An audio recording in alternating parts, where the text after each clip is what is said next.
These are the public comment cards on that item.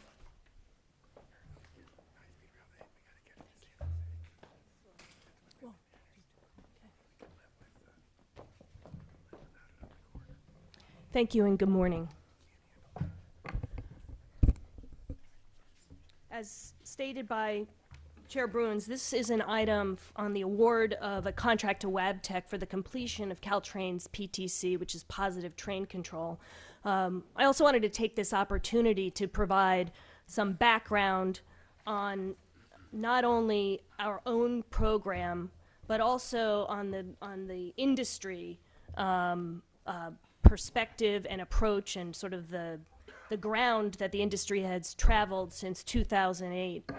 This very much is a forward-looking presentation. I want to emphasize that, but it's very important to understand the history of PTC industry in this country since the Rail Safety Act of 2008 in order to understand the challenges that the industry finds itself in terms of trying to meet the deadline that is looming in December 2018.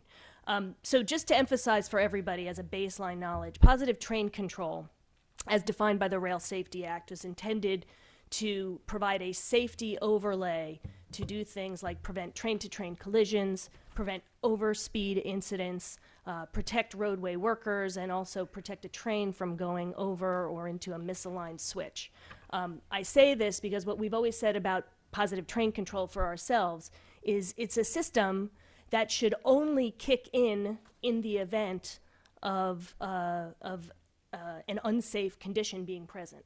So our well-trained men and women who operate the trains on a daily basis, and we have an excellent safety record to reflect that, the notion is that the PTC system will not be, is not intended to automatically operate their train. It's only to prevent an unsafe condition that might result from human interaction with the train, the engineer's interaction with the train.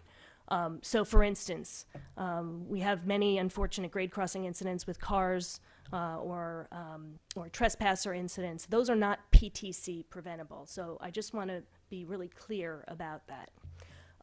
So just wanted to talk a little bit about the genesis of the program here. We had a precursor to the PCEP, which was called Project 2025, and it was the project that first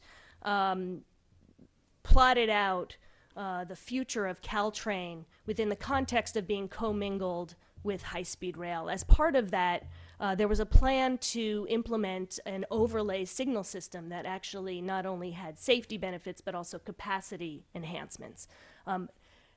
That idea of a signal system started to germinate prior to the Rail Safety Act in 2008. And then, as we know, the incident in Chatsworth, LA happened, and that's what really gave rise to the Rail Safety Act in 2008, requiring all freight and commuter rails to implement PTC at that time by December 2015. In earnest, Caltrain took a look at what was becoming a performance specification that was looking at capacity enhancements as well as safety, as I mentioned, and we developed that into a robust RFP. We went to the industry and we did what's called a request for information, and so we refined that specification. We put it out on the street. We ended up awarding a contract to Parsons Transportation Group that really was functioning as the integrator with about 14 subcontractors involved in the program. We had an initial budget. At the time of termination, our budget was $239 million with $158 for the contract itself. As you see here, the original in-service date for that contract was October 2015, well in advance of the December 2015 deadline. As we've documented in discussions with this board before, you know, the contract with PTG, it progressed, but over the course of time, it was very clear that we were not going to make the in-service deadline. We worked with the contractor over the course of time to really try and get them to perform. We did what agencies typically do when they find themselves in a situation with non-performing contractors, including peer reviews, partnering efforts, and eventually we had to terminate the contract, but it was only after, we believe, trying everything we possibly could do to really get the program righted, because we take very seriously the need to get to that deadline. In the termination, in the immediate post-termination phase, which happened in February of 2017, we advised not only our regulators, both FTA, our funder, and FRA, we also coordinated with our funding partners who we had been involved with in terms of having them on the oversight protocol. So CBOSS was part of the oversight protocol that the entire electrification program is part of. And so we had our funding partners fully knowledgeable of the path that we had gone down.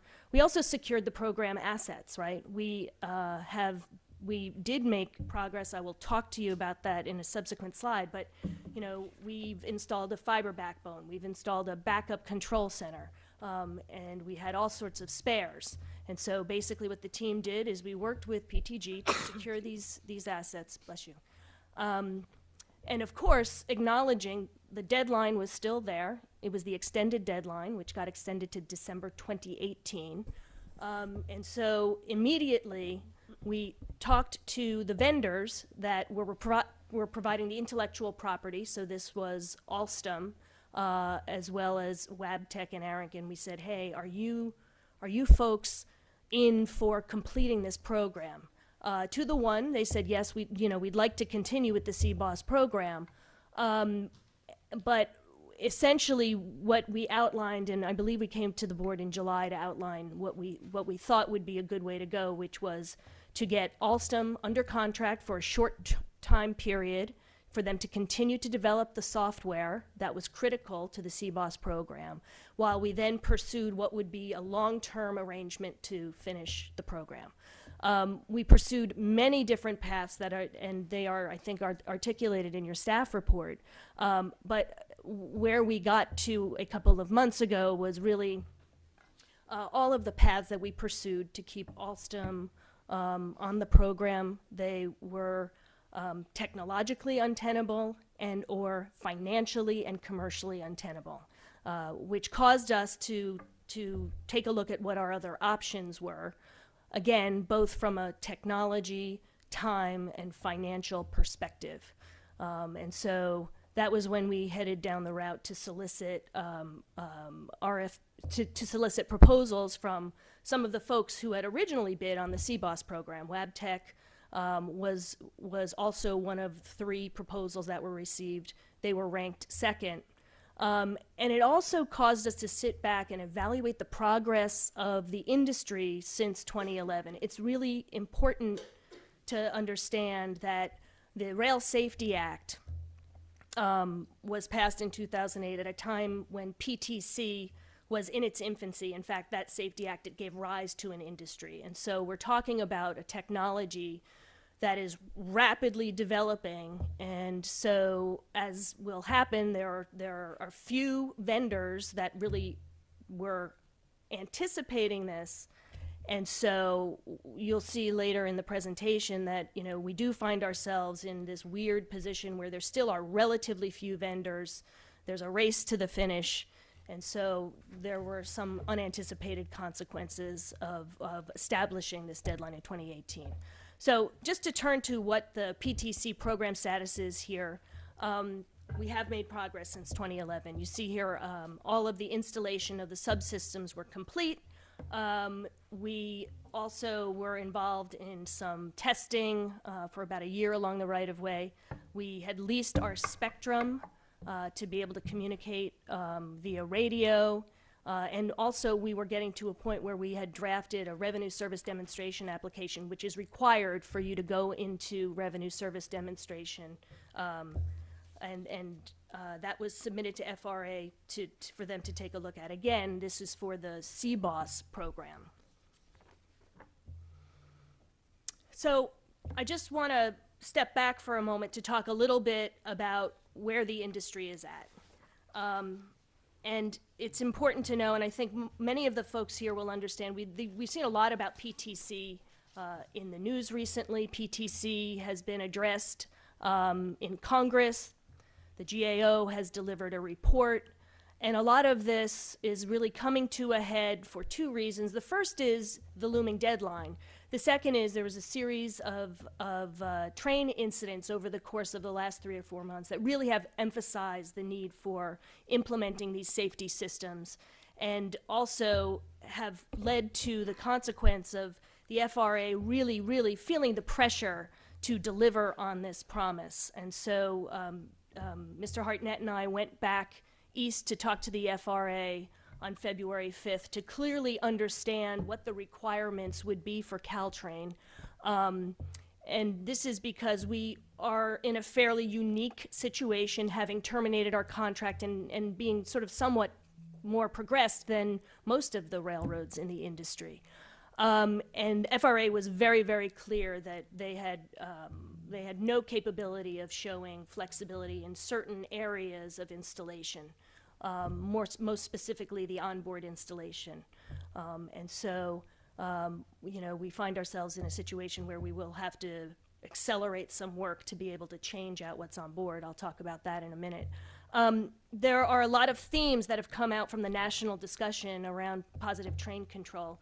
The first is that interoperability, this term that basically says, hey, I'm a train, I can talk to not only my own back office, but once I go across a dispatch boundary, I can talk to my new host's back office.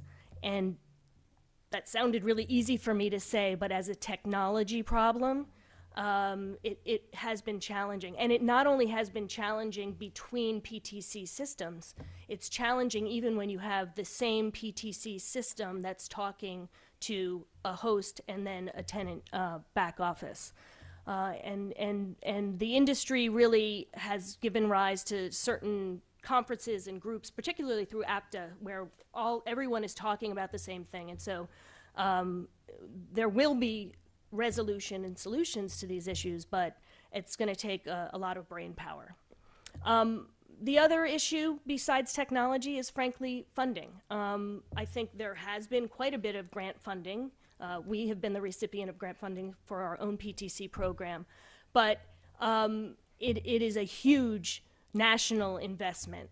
And capital funding is very, very scarce. And the funding that has come out, certainly from the federal government, have been in relatively small amounts. And you know, when you parse out $73 million over all of the nation's railroads, it doesn't really make a dent in the program. But we will get through this. We will get the system implemented. What is the ongoing challenge that we'll have to address here is the burden of the ongoing operating and state of good repair costs. There are some estimates that suggest that it's going to be about 10% of the capital expenditure. We'll really have to wait and see once some of these systems really mature, and we'll be able to understand from peer data and our own data what it's going to cost on an annual basis. There's also been a crunch for resources in terms of what this deadline has caused. Is everybody is, I'm going to say, swimming in the same pool for these scarce technology resources. It's not only agencies like our own, it's also the vendors that are providing the technology, as well as even the FRA. Everyone needs the same type of resource. And so when you can find them, they really are very expensive to acquire. And so, but we've been very lucky in terms of being able to recruit a PTC in-house team, and I'll talk more about that later. But finally, really, it is exceptionally challenging. Every single PTC program has a few names involved with it. It's Wabtec, it's ARINC, it's Alstom, and there are a few others, but there really are very few intellectual property providers, and those are the ones that you absolutely need, and even very few integrators. So there's a lot of competition, particularly as the deadline looms. So And I just want to share this with you. It's a bit of an eye chart, but this is online. You can get it on the, I think it's the FRA website. But it basically shows, you know, this is from not this most recent quarter, but the past quarter. But essentially what it shows is the blue is the progress of passenger rail, and the purple is the freight rail. And it just shows, you know what, after almost 10 years working on PTC, there is substantial progress, but we also know that it's likely that the majority of railroads are going to be seeking an extension to the 2018 deadline, and the FRA does articulate a path to get there. So, through our experience with PTC, we've also taken this opportunity of over the course of the last year, since we've been actively pursuing PTC, frankly, the peer review was very, very informative for us. We've learned a lot of lessons, and we have been implementing them here at Caltrain, and we also are going to be implementing them moving forward with a new contractor. The first thing is, it's absolutely necessary that Caltrain have a PTC team that, you know, Caltrain pays their paychecks, and they are working only on our PTC program. And this will allow for maximum knowledge transfer. It will also allow us to maintain the system as much as we can. We'll always need to have contracts with technology providers. But we want to be the person's most knowledgeable about our system. And so we've been very successful. We have a team of 4 individuals here who really have been actually critical to getting us to this milestone today, and I really need to acknowledge what excellent work has been going on. We also need to understand that PTC is not a project. It is a complete culture change in how the railroad is operated and maintained, and to that degree, it touches every single area in the company. And so when we talk about taking this system live, we talk about needing a completely interdisciplinary team that will deal with everything from systems, maintenance, operations. We've established that team. We need to have TASI involved in that planning intimately. And so while the efforts of that team have sort of, we had really ramped up right prior to termination, we've kind of ramped down a little bit, but that team is going to be working in earnest because, again, the way you learn how to maintain a system is you're out there installing it. And then I think the other thing that's, again, worth mentioning is that we are going to avail ourselves. We don't want to reinvent the wheel here. There are many, many passenger railroads using the Wabtec solution, and so moving forward with the Wabtec solution, we'll be able to share information and also glean much experience from those properties, and we'll also be able to benchmark, again, to be able to implement the system in the most cost-effective manner possible. So moving forward in terms of getting a new contract, we established for ourselves some contracting objectives. You see them here. I want to point out a couple of them. First and foremost is really making that December 18 deadline. That will allow us to keep train traffic moving in our corridor, which not only for the Bay Area, but for the region. You know, we are the gatekeeper down in San Jose. We've got 4 tenants, and we need to ensure that they continue to operate past December 2018. So, you know, you see these are sort of motherhood and apple pie. I want to talk a little bit about this minimizing of risk. You know, PTC, because of its complexity, is risky in and of itself. But we have a situation here where we have subsystems that are substantially complete, and yet, you know, they were not accepted prior to termination. And so essentially we have been providing them as, I'm going to call them, owner-furnished materials to the incoming successor contractor. In the immediate aftermath, we performed an assessment of those systems, so we think we have a really good idea of where they stand. We've been able to convey that information to Wabtec through our discussions with them. And so I think it's with full transparency that we're all going into this collaboration and partnership, knowing that as the agency, we're going to have to take on a little bit of that risk, but there are also some risks that we can control. And so, like, for example, track access.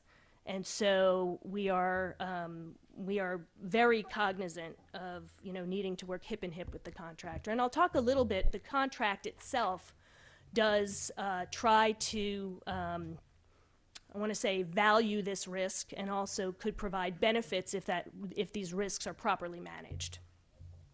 So moving forward with the recommended path forward, after, again, pursuing many paths with the Alstom technology, we began looking at the Wabtec technology, and we've discovered that as a technology, it has advanced and it has enhanced the passenger capabilities quite a bit since we were last evaluating them as a potential solution for implementation here on Caltrain. So I'm going to say, I will use as an example. When we spoke with Wabtec prior to award in 2011, they had a stock product that was designed for the freights, and they had a certain braking curve. That was a freight braking curve. Why that's important is because it establishes a capacity ceiling. Because if you can only brake at a certain deceleration rate, then you're gonna eat up capacity. If your PTC system thinks that you're a freight train, even if you're an EMU, you're not leveraging that capacity and that technological advancement that EMU provides. Since talking to Wabtec, we now understand that they've implemented a configurable brake curve that anticipates EMU type performance. And so that's just one of the ways in which Wabtec has advanced its product. And so for technology reasons, we definitely are seeing it at this point as something that is suitable for application on this higher capacity passenger corridor. We are also obviously seeing benefits in terms of, it is true that all of our tenants and the UP are using the Wabtec solution. And so while interoperability will be a tough nut to crack, we think this will facilitate that interoperability requirement. And then I think it's really worth mentioning, through commercial discussions with the Union Pacific in sometime late 2016, where there were a bunch of issues that were resolved, PTC was one issue that Union Pacific said, hey, we're the host. We are requiring you to use Wabtec technology. And so we were heading down a path where we would have to actually dual equip our trains. CBOSS itself was specified to be sort of a hybrid system such that CBOSS would be able to talk to the Union Pacific back office. But as the host is able to specify technology. And so what we were anticipating was actually having to maintain, for the foreseeable future, 2 PTC systems. So in many ways, there will be reduced maintenance costs going forward because now we'll just have a single equipped system with Wabtec. So it's important to understand, though, that the hybrid nature of CBOSS is really what is making this transition from a technical time and cost perspective quite a bit easier than one might think. I'm not going to go through this in detail, but you'll see of the systems that have been installed, there are a significant number of those that are going to be 100% reused. The most significant change or retrofit is going to be with the onboard, where we think we'll be able to retain about 60% of the onboard components. And again, this is because CBOSS was having to talk to the UP anyways, and also it's important to understand that CBOSS was designed as the ITC, it was designed as a system compliant with a certain set of standards, and so with those standards come a certain type of radio. and it's standard throughout, certainly West Coast deployment. So here we go, just moving on to really what is contained in the contract that's before you for consideration. It's the general scope, which is essentially, first of all, we've got to accelerate that onboard installation. One of the topics of discussion, as I mentioned with FRA, was, hey, that you have this requirement in order to get into revenue service by 2018 and get an extension of a full onboard installation. And we said, well, we're fully installed.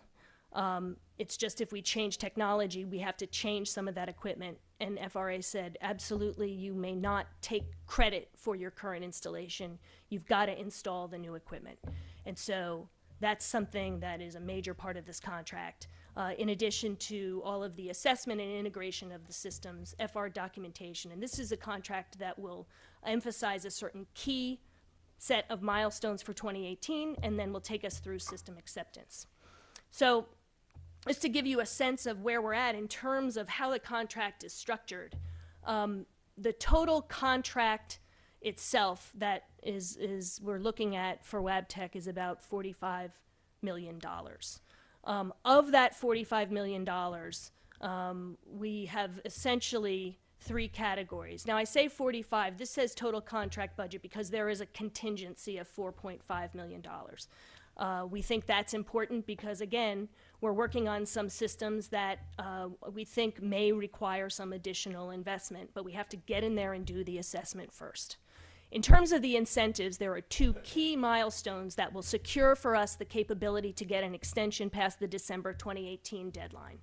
The first is getting our onboard equipment installed. So this contract tries to incentivize performance with $1 million when that installation happens by December 2018. And then there will be another incentive available of $1 million once we get into initial revenue service demonstration. And that's a term that basically says, hey, your train is operating with passengers on board, PTC enforced. Some of the flexibility that the FRA has is they have the capability to approve a definition of revenue service demonstration that's somewhat more modest than the entire corridor with every single set of equipment. And so what we're looking to do is get installed, get into this initial revenue service demonstration for a limited portion of the right-of-way with a limited number of trains, and then that should secure for us the capability to operate and extend our program past December 2018. And it's not like you stop there. You just continue to expand revenue service demonstration to the point that it encompasses your entire right-of-way, it encompasses your entire fleet, and you're tested so that you are interoperable with your tenants, and so you can also operate on your hosts, which we operate on the Union Pacific south of San Jose. So I want to touch a little bit on this risk-sharing issue because really, and let me back up. I want to say this. We have had some extremely, extremely transparent and productive conversations with Wabtec. And we have been very, very, I think initially surprised, but now we've come to expect the level of discussion, really, and the level of really what is buy-in to this project. And, I think it is a very, very big deal for them because they had Metrolink, and that's the LA commuter rail service. And now they have the other side of high-speed rail. With Caltrain. And so they're very focused on this. And one way that they conveyed that is we jointly identified this $1.9 million of risk associated with activities where we indicated that we both have the capability to manage those things. So I use that again as we're looking at access to the track. If we manage the access to the track properly, then a portion of this $1.9 million in risk will not be realized. And what the agreement suggests, or doesn't suggest, it says it, that if these risks are not realized, then there is cost savings that is shared amongst the parties. Likewise, if the risks are realized above this $1.9 million, then the costs are shared amongst the parties. And further to that, there's a cap on these risks where everything above that is all Wabtec's cost. And I really think that, that to me is an indicator that Wabtec is really, really invested in this program as we are. So I dwelt on that for a little bit because this is unique. This is a unique way of incentivizing, and we really hope that it works. That's an understatement. So to speak to the funding status, we have a total of $59 million remaining in funds. And so this is how these funds are intended to be used. We said we have a contract budget that includes the contingency of $49.5 million, and that is to run the course of the program. And so that's through system acceptance, which is anticipated sometime in 2020 for this program. There are funds then remaining, just slightly less than $10 million, that would be applied against other program costs. And we have enough funding to run through 2018. And what we would like to do, because we want to have full knowledge and a full understanding of what the total program costs are going to be, is we are proposing that the board give us a couple of months to get into the assessment, to understand what work needs to be done out on the right-of-way, to better understand how we might transition into operations and maintenance, because we're going to be running the capital program and then transitioning into operations and maintenance sort of concurrently. And so we want to be able to build a really, really good budget. And then also we will come back with a proposed funding plan as well. We're already looking at particular grant opportunities as well as other funding opportunities which could include financing. We anticipate that we'll come back to the board in the June-July timeframe for that. So in terms of next steps, I want to emphasize for the contract, we stand at the ready if the board approves this contract to get the contract signed today. We will hopefully be issuing NTP today or tomorrow. And then we will begin the field assessment in earnest. I will say Wabtec has been out here doing some initial surveys already. Again, I think that's a big sign of their buy-in. And you know, it's worth mentioning, we got 9 months till December 2018. We have a schedule associated with this contract that will get us there. We want to pay the incentives to Wabtec, and I'm certain they will be happy to receive them. It's going to be a stretch, but we believe it's achievable. And then we would be getting our programs hopefully safety certified sometime in 2020. In terms of the program, beyond the contract, I think it's worth mentioning that the oversight protocol for the funding partners still applies.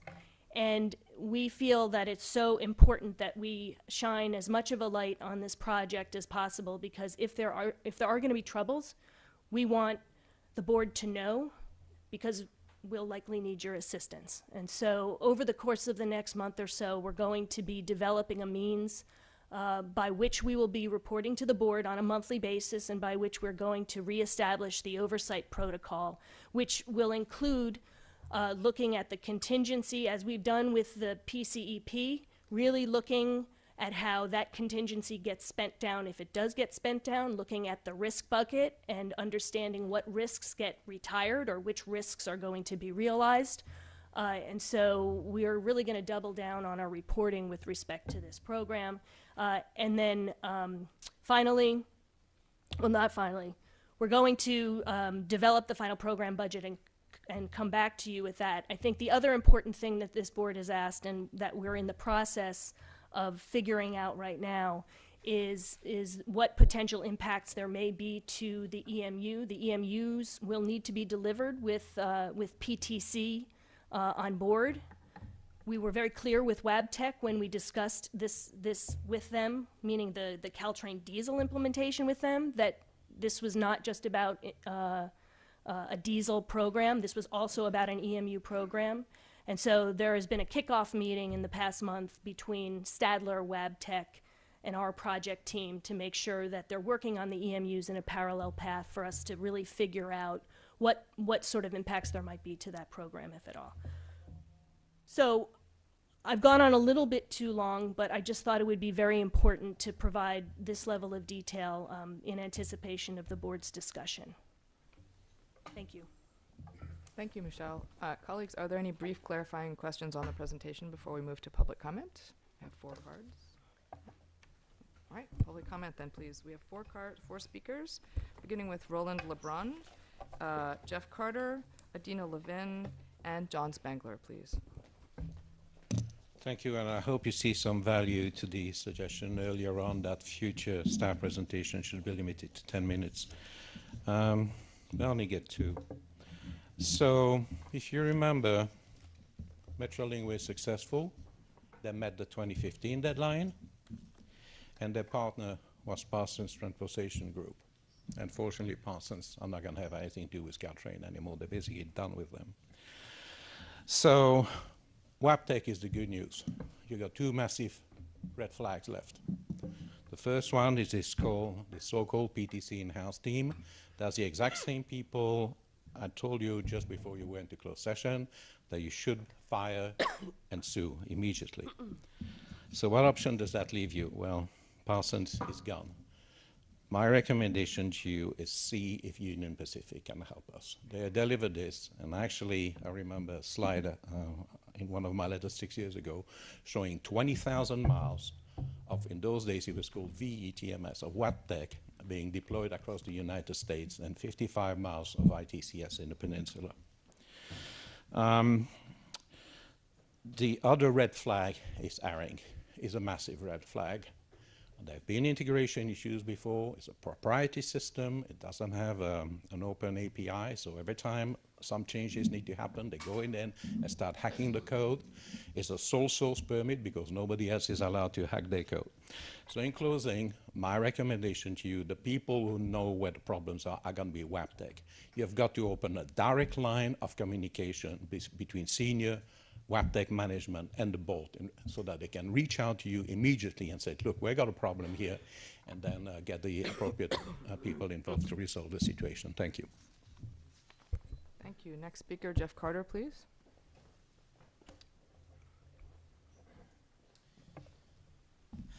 Thank you very much. I printed out the minutes from October 2011 when the contract was awarded, and it was an interesting discussion then.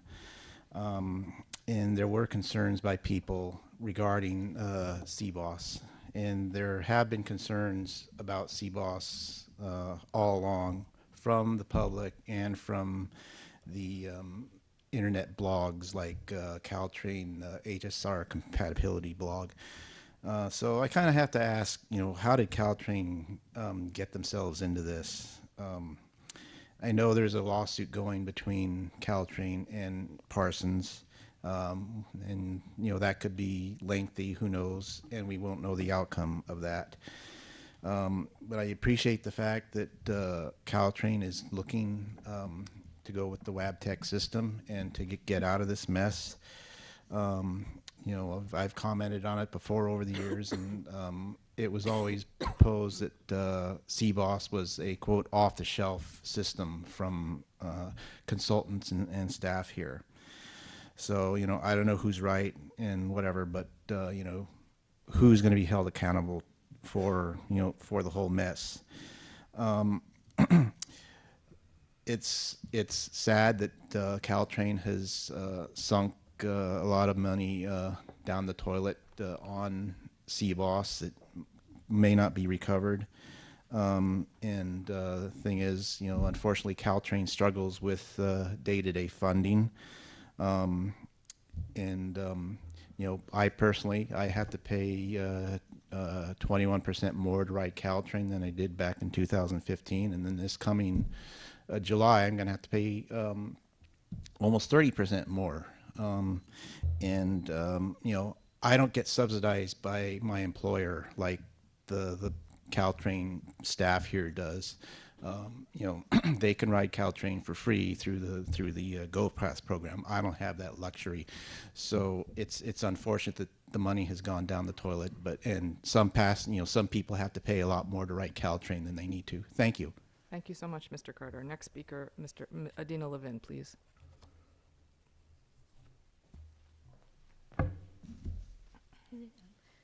Good evening, or good morning, good afternoon, what time is it? Still good morning, board members and staff. I'd like to commend staff and the board for really taking this difficult decision to pivot and shift direction instead of doubling down. It's really difficult in a project that gets into really big trouble to stop throwing good money after bad, to stop saying, hey, we can finish this, just a little bit more work and we'll get it done, and to say, no, this path is not going to work. We need to go in a different direction. Those decisions are hard. Thank you very much for making it. It's, of course, unfortunate that a lot of money and time went into a direction that did not pan out. And, I think, yes, you can look back and say, hey, some people were saying, this approach is going to have the challenges that it did. And when things really hit a roadblock, the decision is being made to change direction to something that is successfully installed and has a much better chance of getting completed and working. So thank you for making this decision to pivot. Thank you for your comment, Ms. Levin. Next speaker, John Spangler.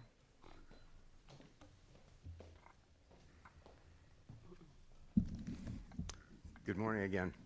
I spent an hour trying to get here, and it's been 2 months I've been trying to get here, so I'm going to get in a comment. First, I want to say I really appreciated the thorough staff comment, the staff report. I learned more than I ever needed to know about PTC this morning during that report. And I appreciate the depth and diplomacy with which it was delivered. PTC, of course, everybody knows, is a great program in terms of what it's attempting to do. And hearing the roadblocks that were mentioned and the allusions to funding, I am curious about some things, because now I want to put on my advocate hat and see what I can do to go lobby Congress, for example. And obviously the time is now, despite the odds of the political situation being what it is.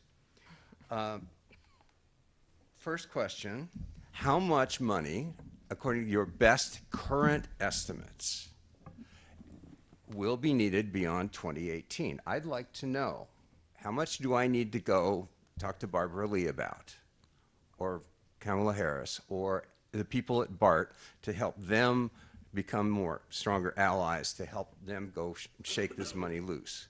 It's going to take every person who's available to do that. And, if you can't give me dollars and cents, and I know how engineers are, if you can get an order of magnitude plus or minus $1 billion, that would probably be close enough. And the second question is, what specifically can we do to help shake this money loose as advocates from the small d Democratic and grassroots side? Thank you very much. Thank you for your comment. Mr. Spangler. So, colleagues, questions, comments? I'm sorry. So we do. My mistake. Von Wolf, please. Thank you. The previous speaker underscored what I'm going to suggest. I think it would be prudent that you have better education of both the board and future public about how many of the things that Michelle said you're not going to be able to clone her anytime soon. But I would suspect most of the people on this board didn't understand all of what she said, let alone most of what she said. And You're probably the most knowledgeable people of the elected officials that know anything about trains, and you're going to have to explain it to other people. And the previous speaker said, can you tell me how much within $1 billion or whatever it is? I work for a database company. The people I talk to are DBAs that are responsible for hundreds of systems around the world. And when they're losing $2 million a minute, they call me.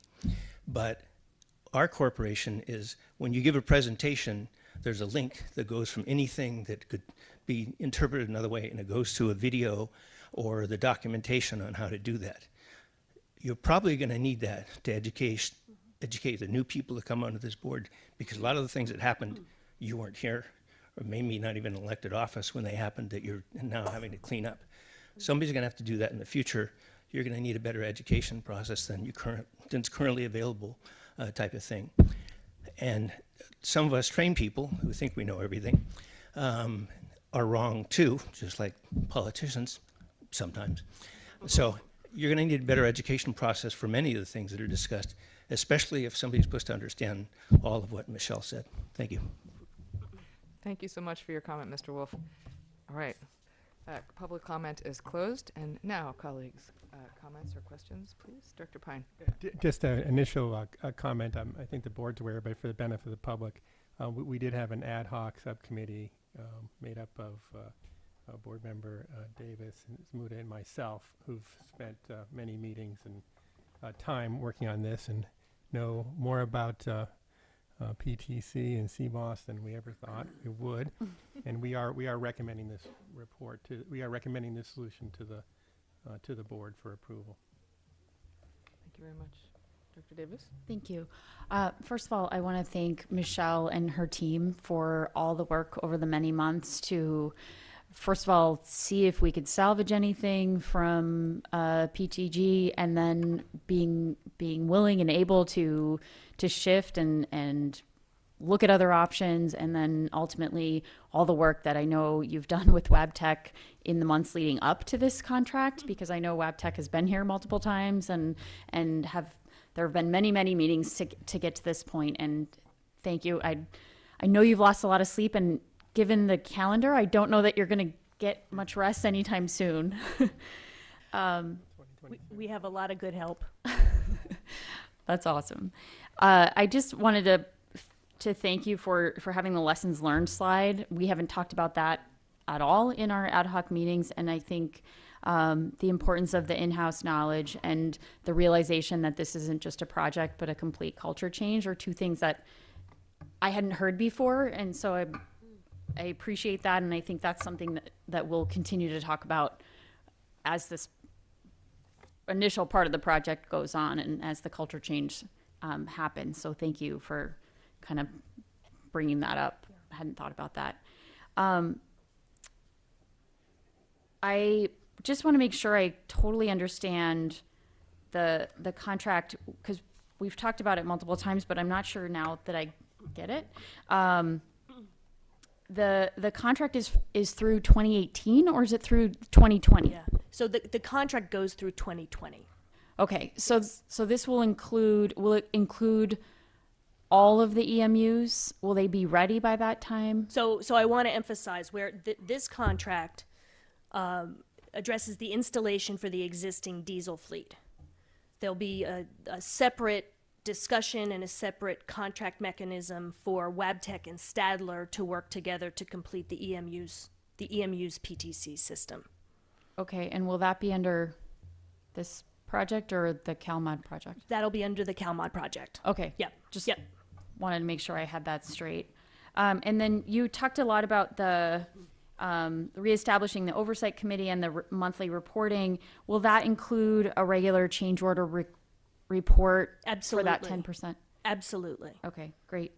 And I think we also want to be tracking progress towards those key milestones. And so we'll be reporting not only contract progress, but other important discussions that are being had with regulators in order to honestly have you guys in the know as much as possible, because if there is advocacy that's required, we'll be able to act quickly.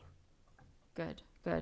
And I think you answered this, but I want to make sure. One of the things that we had talked about that you had talked about early on then in the timeline was that the reason we went with CBOSS originally was it wasn't just positive train control, but it also could do the capacity enhancements. Yes. Are we going to be able to do that under the Wabtec system now? Yeah, I emphasized getting PTC in, but some of the other elements of the CBOSS program were things like grade crossing activation wirelessly, grade crossing inhibits, schedule enforcement, and those are all going to be part of this project. So do we lose any enhancements that we had in the original contract? I want to say there's one thing that is a to be delivered item, and it's important, so I appreciate your bringing this up. And it was something that we were going to have to tackle with CBOSS as well. We will be receiving for PTC what's called a non-vital certification, and vitality is something that I'm sure there's books that are written on. The key point is that we need to have a vital back office in order to operate at 110 miles per hour. So we have been in discussions with Wabtec about the path to vitality. And what's always good is if Caltrain isn't taking an issue on in and of themselves. And what we found, the way Wabtec has delivered and advanced its product for passenger rails is that our desires for features are now aligned with the freight's desires. And so there are corridors where freights would want to be operating at 110. And so that's where we're confident that certainly by the time we want to be operating 110 in this corridor, we will have a vital system. Okay, and that would be outside the scope of this contract though, right? Yeah, I want to say yes. There are some features that are being built in, and this goes to the operations and maintenance. You know, this is a technology system. We're going to have upgrades, just like Windows, probably 2 or 3 times a year. Well, probably not just like Windows. That just made me worried about viruses, like immediately. It's like, maybe Unix. I'm gonna stay back in the depth of water that I can swim in here. But yeah, there will be upgrades, and so the vitality discussion will be ongoing. So there are certain features that will come as part of upgrades, but I am fairly certain there will be a project add-on in future years where we will have to deal with that issue. Okay, that's really helpful. Thank you. And then just the final question I had was, you talked a lot about the risk sharing, which I think is great, and also that above the 1.9 million, the cost would be, if we get to that point, Yes. where we have a greater amount, the costs are shared by the parties. And then you said above a certain amount, the costs are borne by Wabtec. What is that amount? I missed it. Yeah, so it's I didn't mention it. It's capped at 10% of the contract, so it's $4.3 million. Okay. So between the 1.9 and the 4.3, they're shared 50-50? 50-50. The benefit comes back to us 50-50. The cost sharing is at 50-50. Okay.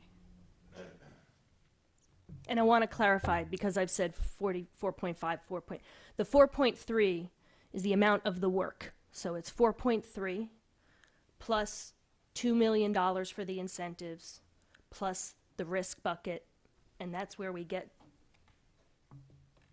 erase that. 43. It's 43 includes the incentives plus the 2 for the risk. I'm getting tired. Thank you. I don't have any more questions. Thank you.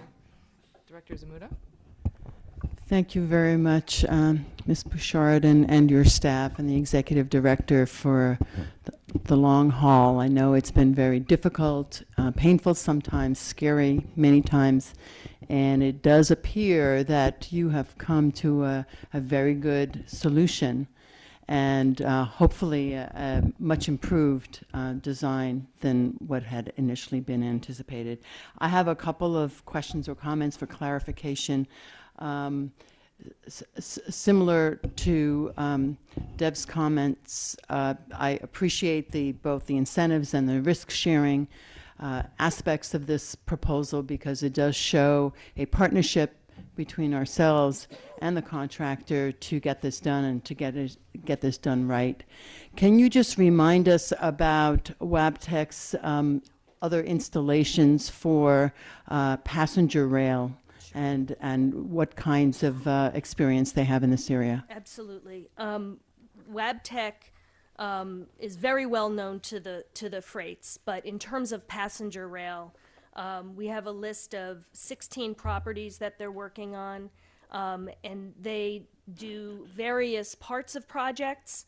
For us, they're doing the complete integration and install. They've done complete turnkey projects in places. They're doing that now for TexRail. They're doing it for TRE, which is Trinity Railway. Metrolink was the first and one of the larger installations for them, and that currently is in operation, has been pointed out. Coaster down in San Diego, they entered into revenue service demonstration a few months ago, so they're fully installed and operating. ACE is currently completing their installation. They should be, and ACE is just up the road, they're one of our tenants. They should be installed by July or so. And I'll mention the Capitol Corridor as well. They, I believe, they installed on board early, and now they have to do some upgrading to get that to work. And so, so certainly in California, there are quite a few customers, but definitely throughout the country, in Florida, in Texas. They have some work even in Chicago with Metra. So they have a relatively large portfolio. And again, they were supported by the freight. So really they were first out of the gate. And so they definitely have a lot of experience, not only in development, but also in operation. And the approvals for today includes the ability for the director to make change orders within the 10%. And could you just remind us about your committee and the circumstances under which certain changes are reviewed? Certainly. So the oversight protocol provides for a few things, the primary of which is the contribution of funding partners to all project team meetings. So I think it's important to know that we anticipate that the funding partners will be involved at the project level. But in addition to that, we're going to develop a report that's going to be reviewed on a monthly basis. Staff is going to be reviewing it more often, but it'll be reviewed on a monthly basis through those project team meetings, and then we will bring it back to this board for presentation. And what I think I'd like to do is consult with the subcommittee to really review the contents of that report and the method by which you would want to see reporting happen here, if that makes sense. We really received some great consultation and advice from you, and so we'd like to keep that going. Okay, that would be fine and preferred. Lastly, the budget and the dollar amount, something very near and dear to my heart in any event. So it is welcoming to see that the contract is within the existing available funds, and then you do have the additional $10 million to begin to fund the back office and other costs not associated with the actual software and the installation. And I know that you, in your presentation, you mentioned coming back to us and letting us know what those estimates are. When do you expect that that will be available? Okay. I've said June or July. We'd like to come as early as possible when we have good information. And so I think that's the next thing. The team, like I said, we're looking at issuing NTP as soon as possible, and that will help for us to get boots on the ground, get some of these key assessments done so we can understand what support costs are going to be required. And those support costs would be estimated through the life of the capital program. Right. Again, it's going to take a little bit of work to really try and understand what the operations and maintenance cost is going to be, and I think we're going to have to contemplate at least a half a year of O&M cost in the FY19 budget. So that's a subsequent discussion. Sure. So I think coming back to the board will happen almost concurrently with those budget discussions, and I think that'll provide good context anyways. Thank you very much. Thank you. So on behalf of the board, I'd like to thank the members of the subcommittee, directors Pine, Davis, and Zamuda for the multiple meetings. And I think that my editorial comment is it's the value of committees that it's brought the full board forwards.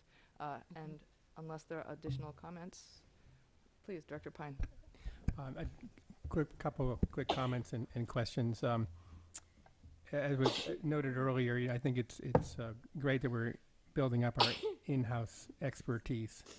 I think that's a good direction in general for the successful implementation of PCEP. So you mentioned we have four people, and when were they hired, and is that pretty much the team we need? Not exactly, but Let me take it in reverse order. yeah. No, I don't believe it's the entire team that we'll need. But again, we have to get a little more experience under our belt. Okay. Just so you know, it's the type of person is fairly unique. It's a railroad with an IT bent and a systems bent. Big nerds. Sorry, Matt. We've had the team in place, I want to say it's for about 6 months, but we've been adding to it, and we've found some actually folks that have been working for us in various other areas that have wanted to come over to the PTC side. And so it's been really great working with them. And if I can editorialize a little bit, this result would never have been possible, and all of the work going into this never would have been possible without that core team. And so there's been so much learning that's gone on even in the last 6 months, and I think we're already yielding positive results from bringing those folks on board. I could foresee in the monthly report we could address where staffing is and whether we're adding. Absolutely.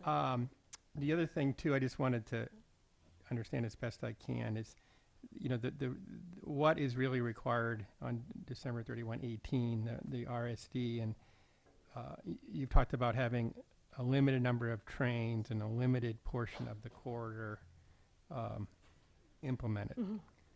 And is there an agreement with, I guess, the FRA as to how many trains and what length of corridor? Yeah. So we've been having discussions with the FRA all along. We have fairly regular discussions with them. We've already started to talk about what initial RSD might mean for us. And essentially, there's an application that needs to be filed that articulates not only the initial RSD plan, but sort of the path to get to full RSD. We've been kicking it around with the team. We think somewhere in the spring time frame would be the time that we would be submitting that application to the FRA. It would be done only, I think, following an informal review. Because we want to not get into the do loop of submittals and getting it kicked back to us. Because I can't emphasize enough the resource crunch, which already very much exists, is there are only very few qualified people at the FRA who are able to review all of these things. And now everyone is rushing to get these things submitted. And so, so if I understand, the application or that dialogue will kind of formalize this standard. it will Okay. formalize what we intend to do here, and again, it's not standard across the industry. So, Okay. and we've been talking to see. Wabtec about what our thoughts are as well. Okay. So I'll note that the three committee members, asked a bunch of questions. That's because we're just so into this now we can't help ourselves. So say you're geeking out. Dr. Brinkman. Thank you, Vice Chair Gillette. Just one question, Ms. Bouchard. I notice on slide 7 that we have a comparison of passenger versus freight industry status. And I'm just wondering, the perception of safety and us watching out for our passengers, I know is incredibly important to the public. And why is freight so much further ahead than passenger? Simply an easier timeline to implementation, fewer freight lines, more money available. The freights were anticipating it anyways, but they have private dollars. They've got money. So they were able to just kind of buy their way into a speedier. Yeah. I mean, and it's not like it is very burdensome for them, but it's an investment that they've made. Right.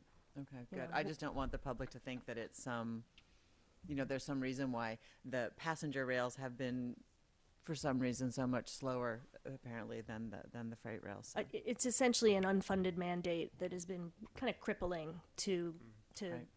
publicly funded organizations. Okay, good. Thank you. That's all. Only question. Thank you. Director Stone. Thank you, Vice Chair Gillette. I just wanted to briefly thank you, Michelle, for taking the time that you took as I came on board as a board member to get me up to speed on this, because it is quite a chunk to digest. I wouldn't say I'm an expert by any means like the three ad hoc committee members, but I do understand it, and I wouldn't have if you hadn't been willing to take that time. So I wanted to publicly acknowledge that, and thank you. You're very welcome. Thank you. Colleagues, do I have a motion? Motion to approve? Second. Roll call, please. Just a motion. All right, just a motion. So, colleagues, by Do a roll call, affirmation? please. Okay. We do? Yeah. Okay. All right. Sorry. Director Brinkman, Aye. Director Chavez, Yes. Director Davis, Aye. Director G, Aye. Director Pine, Aye. Director Stone, Aye. Director Schmuda, Aye. Director Gillette. Aye. Item passes. Madam Vice Chair, I'd like to reiterate my thanks for the Board Ad Hoc Committee. I know lots of time and effort spent, but also great insights that were helpful for staff. And to the entire board for their patience in our discussions on this, and the regular closed sessions and other briefings we've had. I know everyone's devoted more time than they probably signed up for on this. And I do